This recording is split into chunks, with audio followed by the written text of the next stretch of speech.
Choice kitchen 360 நேயர்களுக்கு வணக்கம். இன்னைக்கு நம்ம என்ன ரெசிபி பார்க்க போறோம்னா அவல் வெஜிடபிள் குழிப்பணியாரம். வாங்க எப்படி பண்ணலாம்னு பார்க்கலாம். அவல் வெஜிடபிள் குழிப்பணியாரம் செய்ய தேவையான பொருட்கள். முதல்ல அவல் எடுத்துக்கணும். அவல் ஒரு 100 கிராம் அளவுக்கு. நான் இப்போ சிகப்பு அவல் எடுத்திருக்கேன். நீங்கள் வெள்ளை அவல் வேணுனாலும் எடுத்துக்கலாம். எடுத்துக்கிட்ட 100 கிராம் அவலை ஒரு 20 to 30 மினிட்ஸ் ஊற வச்சுக்கணும். ஊற வச்சு நல்லா அது தண்ணி உறிஞ்சிரும். உரியாத தண்ணியை வடித்து எடுத்துக்கிட்டு இந்த மாதிரி ஒரு பவுலில் எடுத்து வச்சுக்கலாம். அடுத்தது வெங்காயம், கேரட், முட்டைக்கோஸ், பட்டாணி, பச்சை மிளகா, கருவேப்பிலை, கொத்தமல்லி இதெல்லாம் நீங்கள் எடுத்துக்கிட்ட அவல் அளவுக்கு தேவையான அளவுக்கு எடுத்துக்கோங்க. இன்னும் உங்களுக்கு வேறு வெஜிடபிள்ஸ் ஏதாவது வேணும்னா நீங்கள் ஆட் பண்ணிக்கலாம். அடுத்தது ஒரு 2 கரண்டி தோசை மாவு. இது ஒரு பைண்டிங்காக யூஸ் பண்ணுறோம். இது இல்லைனாலும் பரவாயில்ல. நம்ம ஊற வச்சு வடித்து வச்ச அந்த அவலை நல்லா ஒரு ஜாரில் போட்டு ஃபைன் பேஸ்ட்டாக அரைச்சி எடுத்துக்கணும். நம்ம ஊற வச்சுருந்ததுனால அது நல்லாவே சாஃப்டாக இருக்கும். அதனால ஈஸியாக அரைஞ்சிடும். நம்ம அரைச்சிட்டு பார்க்கலாம். கொஞ்சமாக தண்ணி விட்டு நல்லா ஃபைன் பேஸ்ட்டாக இந்த மாதிரி அரைச்சி எடுத்துக்கோங்க. நம்ம அரைச்சி வச்சுக்கிட்ட அவல் பேஸ்ட்டை இந்த மாதிரி நம்ம எடுத்த தோசை மாவோட இந்த மாதிரி நல்லா மிக்ஸ் பண்ணி வச்சுக்கணும். தேவையான அளவுக்கு ஜீரகம், தேவையான அளவு கடுகு. அடுப்பை பற்ற வச்சுட்டு கடாயில் தேவையான அளவுக்கு எண்ணெயை விட்டுக்கோங்க. எண்ணெய் நல்லா சூடான உடனே தேவையான அளவுக்கு ஜீரகமும் கடுகும் போட்டு நல்லா வெடிக்க விட்டுக்கோங்க.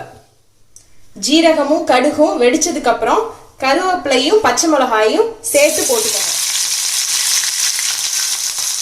அடுத்தது வெங்காயம்.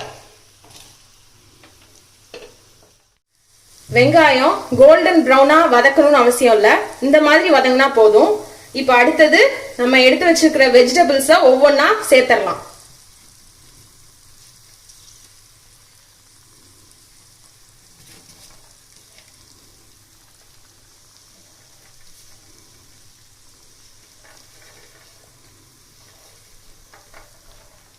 இந்த மாதிரி எல்லா வெஜிடபிள்ஸையும் சேர்த்து கொஞ்சமா இந்த வெஜிடபிள்ஸ்க்கு தேவையான அளவுக்கு உப்பு சேர்த்து வதக்கி ஆஃப் பண்ணிட வேண்டியதுதான்.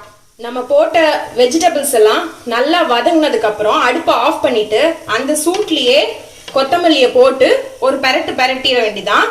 நல்லா இந்த வெஜிடபிள்ஸ்லாம் கொஞ்சம் ஆறுனதுக்கு அப்புறம் நம்ம மாவோட மிக்ஸ் பண்ணிக்கலாம். ஏன்னா அந்த சூட்டோட மிக்ஸ் பண்ணா கொஞ்சம் ஒழுங்கா வராது. அதனால கொஞ்சம் ஆறுனதுக்கு அப்புறம் மிக்ஸ் பண்ணிக்கலாம்.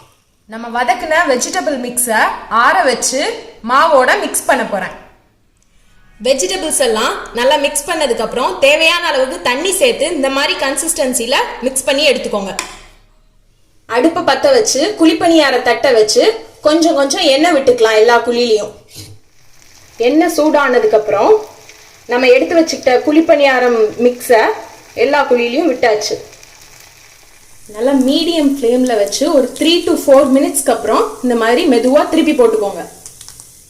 ஈவினிங் டைம் ஹெல்த்தி ஸ்நாக் அவல் வெஜிடபிள் குழிப்பணியாரம் செம்மையாக ரெடி ஆயிடுச்சு. நல்லா சுட சுட டீயோட வச்சு சாப்பிட்டோம்னா அருமையாக இருக்கும். குழந்தைங்களுக்கு ஸ்பெசிஃபிக்காக இது ரொம்ப ஹெல்த்தியானது. ஸோ கண்டிப்பாக உங்கள் வீட்டில் ட்ரை பண்ணி பாருங்கள். உங்களுக்கு இந்த வீடியோ பிடிச்சிருந்ததுன்னா லைக் பண்ணுங்கள். உங்களோட வேல்யூபிள் கமெண்ட்ஸை எங்களோட கமெண்ட் செக்ஷனில் சொல்லுங்கள். உங்களுக்கு ஃப்ரெண்ட்ஸ் அண்ட் ரிலேட்டிவ்ஸ்க்கு ஷேர் பண்ணுங்கள். இந்த மாதிரி ஹெல்த்தியான ரெசிபிஸ் வேணும்னா எங்கள் சேனலை சப்ஸ்கிரைப் பண்ண மறக்காதீங்க. தேங்க்யூ.